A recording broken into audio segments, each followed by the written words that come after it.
Terdakwa Ricky Rizal mengakui uang Brigadir Yosua sebesar 200 juta rupiah ditransfer ke rekeningnya. Ia pula lah yang melakukan transfer dari ponsel miliknya. Hal tersebut disampaikan Ricky saat merespon keterangan saksi customer service BNI, Anita Amalia Dwi Agustina, dalam persidangan lanjutan Senin 21 November hari ini. Ricky mengaku transfer uang itu dilakukan atas perintah putri dengan tujuan membeli keperluan rumah tangga di Jakarta.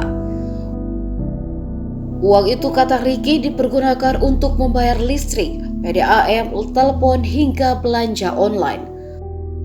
Uang senilai 200 juta rupiah ditransfer bertepatan dengan hari pemakaman jenazah Brigadir Yosua di Jambi.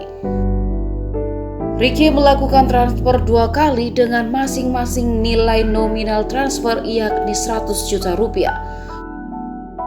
Pemindahan uang itu terjadi setelah kejadian pembunuhan terhadap Brigadir Yosua pada 11 Juli 2022.